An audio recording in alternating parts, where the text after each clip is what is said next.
সুপ্রিয় দর্শক আসসালামু আলাইকুম। আজকের পর্বে আপনাদেরকে ময়দা ডিম দিয়ে সবথেকে সহজে দারুণ মজার একটা নাস্তার রেসিপি তৈরি করে দেখাবো। আর এই নাস্তাটি খেতে এতটাই বেশি মজার হয় যে একবার বাসায় তৈরি করলে আর বাজার থেকে কিনে খাওয়ার প্রয়োজন পড়বে না।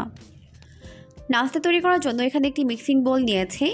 এখন আমি এর মধ্যে নিয়ে নিয়েছি 1.5 কাপ পরিমাণ ময়দা,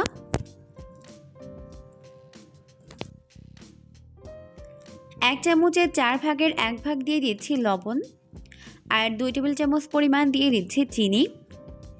এখন প্রথমে লবণ আর চিনি একত্রে খুব ভালো করে মিশিয়ে নিব। তো মেশানো হয়ে গেলে এখন আমি এর মধ্যে দিয়ে দিচ্ছি 1 টেবিল চামচ পরিমাণ ইস্ট। আর চেষ্টা করবেন একটু ভালো ব্র্যান্ডের ইস্ট ব্যবহার করার জন্য। এখন ইস্টটিকেও খুব ভালো করে ময়দার সঙ্গে মিশিয়ে নিচ্ছে। তো সমস্ত উপকরণগুলোকে ময়দার সঙ্গে খুব ভালো করে মিশিয়ে নেওয়া হয়ে গেলে এখন এর মধ্যে অল্প অল্প করে কুসুম গরম পানি দিয়ে এটাকে মেখে নিব। আর অবশ্যই চেষ্টা করবেন এখানে অল্প অল্প করে পানি দিয়ে এটাকে মেখে নিতে, এতে করে ডোটি পারফেক্ট হবে। তো অল্প অল্প করে পানি দিয়ে মেখে আমি এরকম একটি সফট টাইট ডো তৈরি করে নিয়েছি।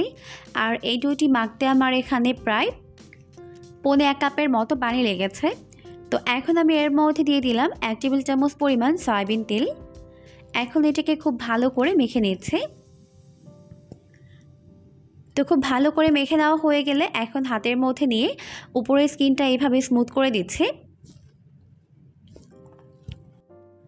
এরপর এই ডোটিকে আমি ঢেকে রেস্টে রেখে দিচ্ছি 1 ঘন্টার জন্য। আর এই 1 ঘন্টার মধ্যে ডোটি খুব ভালোভাবে ফুলে যাবে। আর উপরে একটু সয়াবিন তেল লাগিয়ে দিতে হবে, এতে করে উপরটা আর ড্রাই হয়ে যাবে না। তো এখন রেখে দিচ্ছি 1 ঘন্টার জন্য। এখন 1 ঘন্টা পর ডোটি কিন্তু ফুলে ডাবল হয়ে গেছে। তো এখন আমি এই ডোটিকে মথে এর ভেতরে থাকা বাতাসটিকে বের করে দিচ্ছি। আর ডো যেহেতু অনেকটাই সফট হয়েছে তাই আমি উপরে একটু এইভাবে ময়দা দিয়ে দিলাম, এতে করে আর মাখার সময় এটা হাতের সঙ্গে লেগে যাবে না। তো এখন এটাকে হাতের মধ্যে নিয়ে গোলাকার একটা শেপ দিয়ে নিচ্ছে।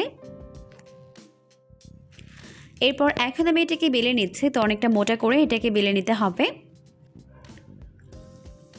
তো এখন এটাকে বেলে নেওয়া হয়ে গেছে। তো এখন আমি এটাকে ফ্রাই প্যানের মধ্যে উঠিয়ে নিচ্ছি, কারণ এটাকে আমি ফ্রাই প্যানের মধ্যে বেক করব। এই জন্য ফ্রাই প্যানের মধ্যে একটা সাদা কাগজ বিছিয়ে নিয়েছি। এরপর সয়াবিন তেল দিয়ে দিয়েছে, যাতে করে এটাকে খুব সহজে মোল্ড আউট করা যায়। এরপর এখন আমি এটাকে ঢেকে রেখে দিচ্ছি প্রায় 5 মিনিটের জন্য।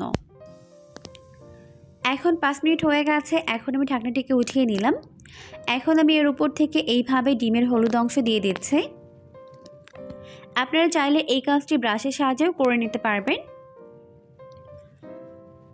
তো ডিম দিয়ে পুরোটা কভার করে নেওয়া হয়ে গেলে এখন আমি এখানে একটি খালি বোতল নিয়েছি। এখন আমি এইভাবে এক পাশ থেকে চাপ দিয়ে দিয়ে উপরে একটা ডিজাইন ক্রিয়েট করে নিচ্ছি। আর এইভাবে উপরে ডিম ব্রাশ করার ফলে চুলাতে বেক করার পরে উপরে খুবই সুন্দর একটা কালার চলে আসবে।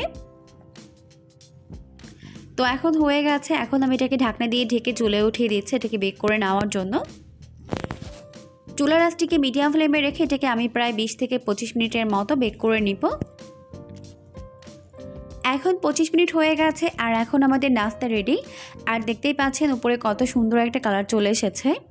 এখন এটাকে আমি চুলা থেকে নামিয়ে ভালো মতো ঠান্ডা করে নিব। চুলা থেকে নামিয়ে ঠান্ডা করে নেওয়ার পর এখন আমি উপর থেকে এইভাবে সাদা কাগজটিকে উঠিয়ে নিচ্ছি। এখন আমি এটাকে এইভাবে মাঝখান থেকে কেটে নিচ্ছি। তো এখন আমাদের দারুণ মজার ব্রেড কিন্তু রেডি। এখন এই ব্রেডটিকে কয়েকদিন পর্যন্ত সংরক্ষণ করেও খেতে পারবেন, খেতে দারুণ মজার হয়। আশা করছি রেসিপিটি আপনাদের কাছে ভালো লেগেছে। ভালো লাগলে অবশ্যই লাইক, কমেন্টস এবং শেয়ার করবেন। পরবর্তী ভিডিও দেখার আমন্ত্রণ জানিয়ে আজকের মতো বিদায় নিচ্ছি। সবাই অনেক বেশি ভালো থাকবেন। আল্লাহ হাফেজ।